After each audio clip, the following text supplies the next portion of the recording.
Yangi O'zbekiston yoshlari turli sport yo'nalishlarida eng nufuzli sport musobaqalarida yurtimiz sharafini himoya qilib, yorqin g'alabalarga sazovor bo'lib, xalqaro arenalarda mamlakatimiz sha'nini ulug'lashmoqda.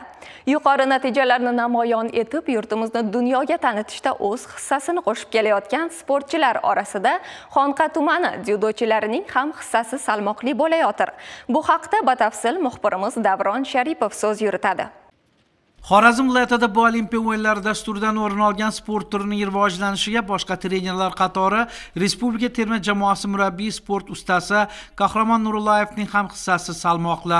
Xonqa tuman pedagogika texnikumining sport majmuasidagi dzyudo seksiyasi faoliyati Respublika dzyudo federatsiyasi tomonidan yuqori baholanmoqda.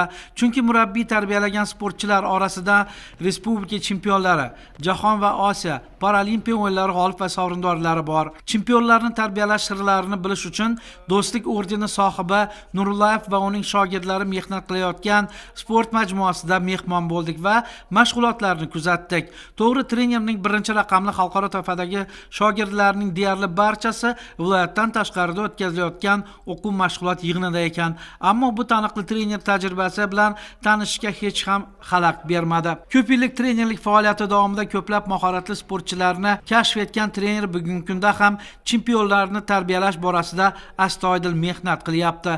U tayyorlagan sportchilardan 10 nafari o'z yosh toifalarida respublika terma jamoasi a'zolari hisoblanadi. Ularning 4 nafari dzyudo bo'yicha O'zbekiston milliy terma jamoasi safida xalqaro sport musobaqalarida muvaffaqiyatli qatnashib, o'z yutuqlari bilan trenerni xursand qilib kelishmoqda. Darvoqe, Nurullayevlar oilasi sportchilar oilasi sifatida e'tirof qilinadi. Tajribali murabbiyning o'g'illari Olimboy va Pahlavon Alimovlar, kelini jahon chempioni Robiya Qurbonova ham trenerlik faoliyatini olib borishmoqda. Dzyudo bo'yicha respublika terma jamoalari a'zolari jahon chempioni Barchinoy Qodirova, jahon, Osiyo chempionatlari, nufuzli Grand Prix, katta dubulg'a, Masters turkumidagi musobaqalar g'olib va sovrindorlari Sita Qadamboyeva, Sog'diyona Rafqatova, Shirin Yo'ldoshevalar ham aynan tuman sport maktabining dzyudo zalida trener Qahramon Nurullayev va uning hamkasblari yordamida o'z mahoratini oshirishgan va respublika terma jamoasi a'zolari hisoblanadi. Bugungi kunda Xonqa pedagogika texnikumi sport majmuasida o'z mahoratini shakllantirayotgan yosh dzyudochilar orasida ham bo'lg'usi chempionlar tarbiyalanmoqda. 3 yildan beri men shu zalda dzyudo bilan shug'ullanaman. Trenerimiz Qahramon Nurullayev, murabbiyimiz ko'plab Osiyo chempion, jahon chempionini tayyorlagan. Zalimizda dzyudo bilan shug'ullanish uchun barcha sharoitlar yetarli. Kelgusida albatta katta musobaqalarning chempioni bo'laman.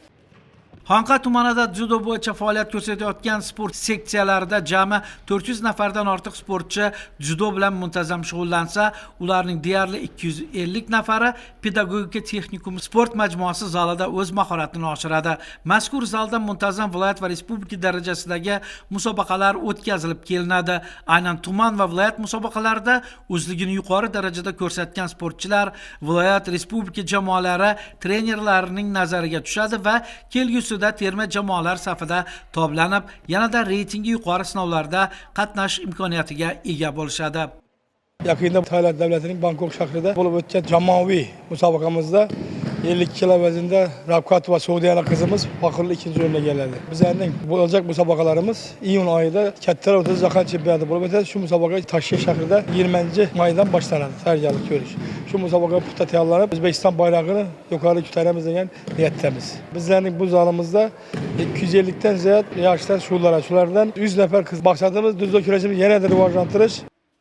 Tajribali murabbiylar fikriga ko'ra, avvalambor sportchida tabiat inom etgan iqtidor bo'lishi kerak. Omad bo'lishi zarur. G'alabaning 80%ni esa mahoratini oshirish borasidagi tinimsiz mehnat tashkil etadi. Bu degani mashg'ulotlarda murabbiylar ko'rsatmalarni to'liq bajargan va mahoratini oshirib, astoydil mehnat qilgan har bir sportchi yuqori cho'qqilarni zabt etish imkoniyatiga ega.